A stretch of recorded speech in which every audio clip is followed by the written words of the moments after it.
जंतर मंतर के बाद देश में एक नया ट्रेंड चल पड़ा है। बड़े से बड़ा नेता बच्चों से बात करने में लगा है।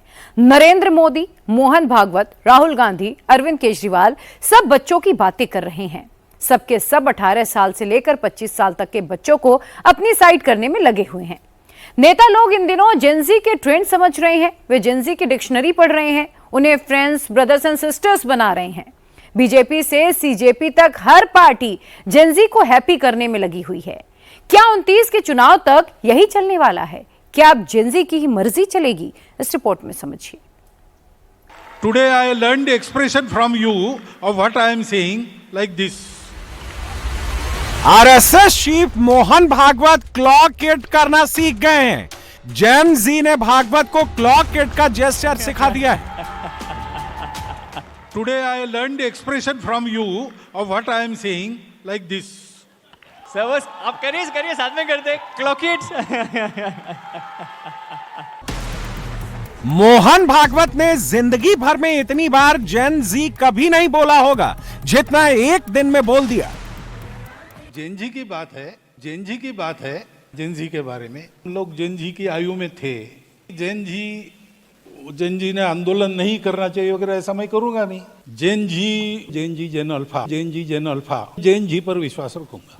जेन जी वगैरह सब। अगर जेन जी अगर एजिटेशन कर रही है तो एंटी नेशनल तो है नहीं। मुझे अगर आंख मूंद कर विश्वास रखने के लिए कहा तो मैं जेन जी पर विश्वास रखूंगा। प्रधानमंत्री नरेंद्र मोदी जेन जी से कह रहे हैं get ready with me. Narendra Modi इसी को शॉर्ट फॉर्म में GRWM बोल रहे हैं। GRWM यानी get ready with me, get ready with Modi. आप भी तो इस प्रकार से एक हैंडलूम की वैरायटी के साथ GRWM वीडियो करके जरूर दुनिया के सामने अपनी बात रख सकते हैं। हैंडलूम के लिए लोगों को प्रेरित कर सकते हैं। राहुल गांधी भी जेन जी के लिए वीडियो बना रहे हैं। झारखंड के रांची में जेन जी प्रोटेस्टर्स धरने पर हैं, तो राहुल गांधी ने उनके लिए वीडियो मैसेज भेजा। हर सरकार को स्टूडेंट्स की बात सुननी चाहिए और एजुकेशन सिस्टम को बदलने के लिए एक्शन लेना चाहिए, चाहे वो कांग्रेस की सरकार हो, नेशनल सरकार हो या झारखंड की सरकार हो। राहुल गांधी अब एक आंदोलन की तैयारी कर रहे हैं। पेपर लीक का मुद्दा बीच में छोड़कर राहुल अब E20 पर आंदोलन करने वाले हैं। जेन जी मोदी के फ्रेंड्स हैं और राहुल उनको ब्रदर एंड सिस्टर्स बता रहे हैं। नॉर्मली हम कहते हैं कि दाल में कुछ काला है, मगर ये दाल ही काली है। Brothers and sisters, this is a matter of sequencing. Yogi Adityanath के पास जेन जी के लिए अपना अलग प्लान है। यूपी का जेन जी अभी कांवड़ यात्रा कर रहा है। योगी आदित्यनाथ अपने जेन जी पर फूल बरसा रहे हैं। सियावर रामचंद्र भगवान के, सियावर रामचंद्र भगवान के, पवन सुत हनुमान के, पवन सुत हनुमान के, वृंदावन बिहारी लाल के, वृंदावन बिहारी लाल के, सरयू मैया के, नमः पार्वती पतिये हर हर। देवेंद्र फडणवीस ने अलग योजना शुरू की है। बीजेपी की एक राज्य सरकार ने कृषि लोन माफ करने का फैसला किया और पहले ही दिन 6,22,000 किसानों के खाते में 5,000 करोड़ रुपए ट्रांसफर कर दिए। जेन जी नचा रहे हैं और नेता नाच रहे हैं। महाराष्ट्र के मंत्री नरहरि जरवाल ने तो बाकायदा स्टेज पर डांस करके दिखा दिया।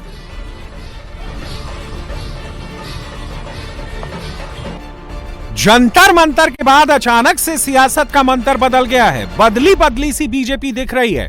बदला बदला सा संघ दिख रहा है। 20 जुलाई तक जो ईगो प्रॉब्लम थी, 25 जुलाई के बाद से वो ईगो प्रॉब्लम एकदम से गायब होती दिखती है।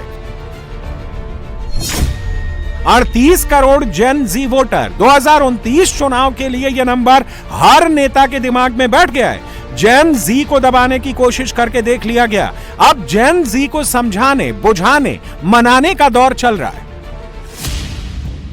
नरेंद्र मोदी के पास नंबर पूरे हैं, लेकिन बुलडोजर की तरह कोई बिल नहीं लाया जा रहा। जंतर मंतर के बाद सरकार इस वक्त टक्कर के मूड में बिल्कुल नहीं दिख रही है। FCRA बिल और डीलिमिटेशन बिल, ये सरकार के 2 हाई प्रोफाइल बिल हैं। मॉनसून सेशन खत्म होने में बस 4 दिन बचे हैं। डीलिमिटेशन बिल की अभी चर्चा नहीं हो रही और FCRA बिल पर भी सरकार आर पार के मूड में नहीं है। राहुल गांधी से बार बार बात करके सहमति बनाई जा रही है। गृह मंत्री अमित शाह ईसाई समुदाय और चर्च प्रतिनिधियों से बात कर रहे हैं।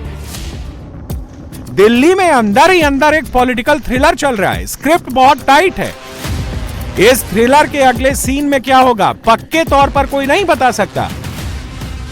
प्रधानमंत्री और गृह मंत्री के स्तर पर धड़ाधड़ मुलाकातें हो रही हैं और हर मुलाकात 2029 की तरफ जाती दिख रही है।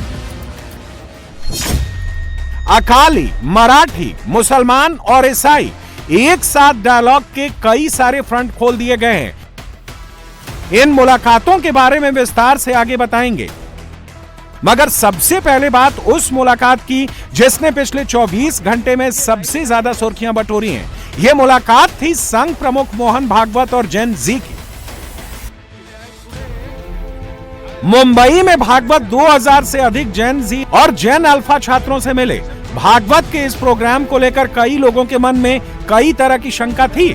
बच्चे तो कुछ भी पूछ सकते हैं, कई रिस्की सवाल भी हो सकते हैं, पॉलिटिकल क्वेश्चन भी हो सकते हैं, लेकिन मोहन भागवत बिना किसी स्क्रिप्ट के वहां पहुंचे और जो सवाल पूछे गए उनका सीधा जवाब दिया। जेन जी अगर एजुटेशन कर रही है तो इंटरनेशनल तो है नहीं, अपने लोग हैं, अपनी नेक्स्ट जनरेशन है। जी सर। इस अपनेपन से, डायलॉग का साथ मैंने बोला अपनापन चाहिए, संबंध चाहिए, वो हमारा संबंध है, उसका रिकॉग्निशन चाहिए। मुझे लगता है कि ये जो नई पीढ़ी है जेन जी, जेन अल्फा, ये अभी जो हमारी एग्जिस्टिंग पीढ़ी है उससे ज्यादा ऑनेस्ट है। अरे वाह, बढ़िया है। और देशभक्ति और सेवा का ऑनेस्ट अपील उसमें चलता है। भागवत के इस प्रोग्राम में 15 से 25 साल के छात्रों ने खूब तालियां पीटी। संघ के बारे में जो बताया जाता है उससे अलग इमेज मोहन भागवत ने क्रिएट की। आरएसएस के परम पूजनीय सरसंघ चालक जी जो बोलते हैं वो किसी एक पार्टी के लिए या एक गुट के लिए या एक संस्था के लिए बात नहीं होती, हमारे देश के लिए वो बोलते हैं। मुझे ऐसा लगता है कि चाहे वो पक्ष हो चाहे विपक्ष हो, उन्होंने जो बातें कही इस देश के हित की बातें कही है, सभी के लिए कही है, सभी उसमें से बोध लेंगे। और अगर हमारे विपक्ष को बातें पसंद आई है तो मैं उनको अभिनंदन करता हूं, उनको बधाई देता हूं। मोहन भागवत ने जेन जी से गैप खत्म करने के लिए डायलॉग किया। सरकार के स्तर पर अपने तरीके से डायलॉग शुरू किया गया है। प्रधानमंत्री नरेंद्र मोदी ने एनडीए में आए 45 नए सांसदों के साथ ब्रेकफास्ट मीटिंग की। इसमें एनसीपीआई के 20 सांसद और शिवसेना यूबीटी से शिंदे की शिवसेना में आए 6 सांसद शामिल हैं। 2 दिन पहले अफवाह उड़ा दी गई थी कि टीएमसी से एनसीपीआई में गए 3 मुस्लिम सांसद यूसुफ पठान, खलीलुर रहमान और अबू ताहिर खान बीजेपी एनडीए में नहीं जाना चाहते और वो वापस ममता बनर्जी के पास लौटेंगे। इसके बाद गृह मंत्री अमित शाह से तीनों सांसदों की मुलाकात हुई। तीनों मुस्लिम सांसदों ने बंगाल में मस्जिदों के लाउडस्पीकर उतारने में हो रही सख्ती का मुद्दा उठाया, जिसे गौर से सुना गया और आश्वासन भी दिया गया। एक डायलॉग हुआ और बात बन गई। फिर मोदी से मुलाकात भी हुई। पतंगबाजी करने वालों को यूसुफ पठान का यह बयान जरूर सुनना चाहिए। पठान के सामने नो बॉल फेंका गया और उन्होंने उस पर छक्का मार दिया। देखिए, हम लोग जो देश के लिए बेहतर होगा हम वो काम करें। हम लोग एनसीपीआई में हैं तो एनसीपीआई के साथ है और देश के लिए जो भी हम अच्छा कर सके, देश के लिए जो भी बेहतर हो, हम उसके साथ रहेंगे। एनसीपीआई जिन बिल का सपोर्ट करेगी आप लोग भी करेंगे। एनसीपीआई, मैंने कहा कि देश के लिए जो बेहतर होगा, देश के लिए जो बेहतर होगा हम उसके साथ रहेंगे। नरेंद्र मोदी की ब्रेकफास्ट मीटिंग के बाद पार्लियामेंट हाउस में एक और बड़ी मीटिंग हुई। शिवसेना यूबीटी से शिंदे की शिवसेना में आए 6 सांसदों को प्रधानमंत्री से मिलवाने के लिए शिवसेना अध्यक्ष और महाराष्ट्र के उप मुख्यमंत्री एकनाथ शिंदे पार्लियामेंट हाउस पहुंचे। एकनाथ शिंदे की जुबान पर भी जेन जी चढ़ गया है। युवा तो ये अपने देश का भविष्य है। यूथ जो है हमारा कल का फ्यूचर है। और मोदी जी ने भी युवाओं से जो अभी डायरेक्ट इंटरेक्शन उनका हो रहा है वो भी हम देख रहे हैं। ये भी एक अच्छी बात है। और हमेशा मोदी जी ने युवाओं को तवज्जो दिया है, हमेशा उनको। इससे पहले भी उनके लिए जो भी आज एजुकेशन डिपार्टमेंट हो, स्टार्टअप हो, स्किल डेवलपमेंट हो, इसमें मोदी जी ने युवाओं के लिए भी तो काम किया है बड़ा। और अभी जो युवा है उनके साथ जैसे मोहन भागवत जी कहते हैं, बराबर है कि ये युवा जो है हमारा देश का भविष्य है। और मोदी जी भी आज उनसे डायरेक्ट जो बात करते हैं, इंटरेक्शन करते हैं, वो हम सबके लिए मायने रखता है। और युवा एक भारत की शक्ति है। युवा विकसित भारत 2047, इसमें युवाओं की बहुत बड़ी भागीदारी होगी। सियासी तौर पर एक और मुलाकात बहुत अहम है। पंजाब के पूर्व मुख्यमंत्री और शिरोमणि अकाली दल के प्रमुख सुखबीर सिंह बादल पार्लियामेंट हाउस में प्रधानमंत्री नरेंद्र मोदी से मिले। नरेंद्र मोदी से सुखबीर बादल की मुलाकात ने पंजाब का इक्वेशन बदल दिया है। पंजाब की पॉलिटिक्स के पत्ते फेंट दिए गए हैं। कांग्रेस चरणजीत सिंह और अमरिंदर सिंह राजा वोटिंग की लड़ाई को हवा दे देकर अपने पैरों पर कुल्हाड़ी मारती रही और नरेंद्र मोदी ने सुखबीर बादल से मुलाकात करके पुरानी एनडीए को रिवाइव करने का दांव चल दिया है। पंजाब की सियासत को समझने वाले समझते हैं कि अकाली एनडीए में घर वापसी करना चाहते हैं। पंजाब में भी मुद्दा जेन जी का हो गया है। लीक होना ये बिल्कुल सरकार की कमजोरी है। और ये सिर्फ नीट के पेपर में तो चलो मुद्दा बना, लेकिन हमारे पंजाब में तो 10वीं 12वीं के जो बोर्ड एग्जाम होते हैं पंजाब लेवल के, उसमें भी लीक होते रहे हैं। और यहाँ आके बोलते हैं जो पेपर लीक पंजाब में होगा तो हमारा मंत्री इस्तीफा देंगे, केजरीवाल और सिसोदिया। और मंत्री जिसके नाक के नीचे 12 पेपर लीक हो गए हैं, आज तक उसको बर्खास्त नहीं किया। अब मन धड़न कहानी तो बहुत अफसोस आता है। तो ये जेन जी अब जाग चुकी है, जैसे देश में जागे पंजाब में भी जाग गई है। और जो पंजाब के बच्चों की नौकरी बाहर वालों को आम आदमी दे ही जाते थे, दूसरे राज्यों के बच्चे हमारा हक मारते थे। श्रोमणी अकाली दल हमारे प्रधान साहब सुखबीर सिंह बादल जी ने कह दिया कि 100% नौकरियां सिर्फ पंजाब के बच्चों को दी जाएंगी जो पंजाब की है। और पंजाब का हक पंजाब में रहेगा। पंजाब की खेतरी पार्टी, पंजाबियों की पार्टी कामयाब होगी, लोग करेंगे तो दिल्ली का राज खत्म होगा और पंजाबियों का राज चलेगा। पंजाब में बादल और बीजेपी जब तक एक साथ रहे, उनके पास सत्ता रही। बादल और बीजेपी का गठबंधन टूटा तो सत्ता भी दूर हो गई। 2022 के चुनाव में पंजाब में आम आदमी पार्टी की आंधी उठी थी। अब वो आंधी कमजोर पड़ चुकी है। नरेंद्र मोदी और सुखबीर बादल की मुलाकात ने सबसे ज्यादा बेचैन अरविंद केजरीवाल को किया है। केजरीवाल लिखते हैं, नाना करते प्यार तुम्ही से कर बैठे। तो क्या चंदा चोर पार्टी और बेअदबी पार्टी का गठबंधन हो रहा है? पंजाब कांग्रेस में गजब चल रहा है।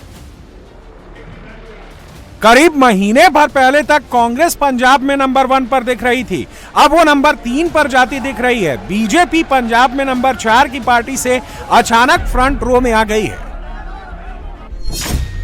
याद कीजिए हरियाणा 24 में कांग्रेस वहां जीतती हुई दिख रही थी, लेकिन कांग्रेस हार गई और बीजेपी जीत गई।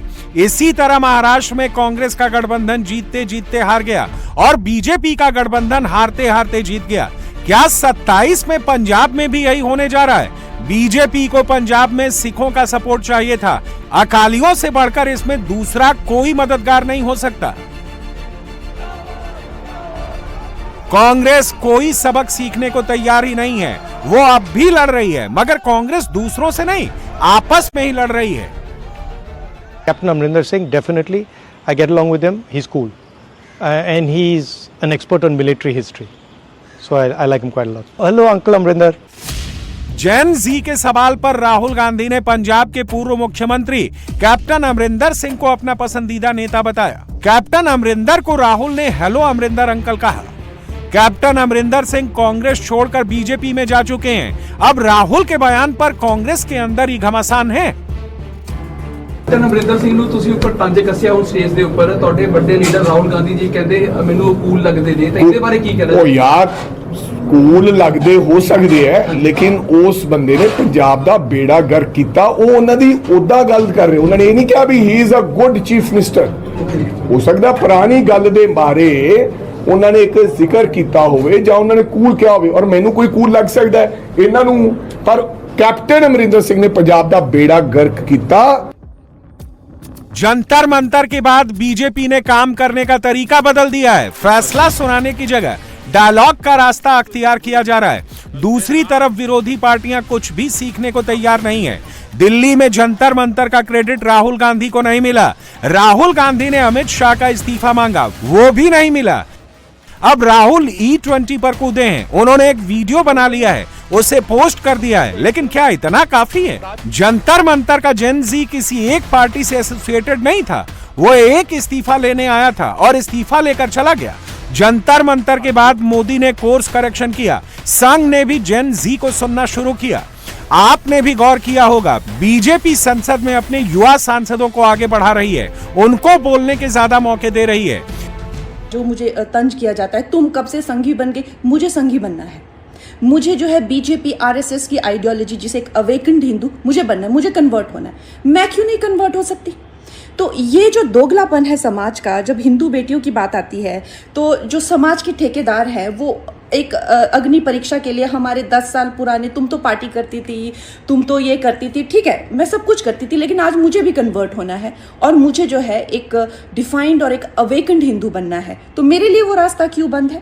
तो ये जो है ये एक दोगली सोच और दोगले विचार नहीं चलेंगे। जेन जी को भाषण सुनाकर अपना नहीं बनाया जा सकता।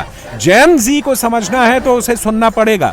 जो जेन जी की नहीं सुन रहे और सिर्फ अपनी सुनाने में लगे हुए हैं, वो गलती कर रहे हैं।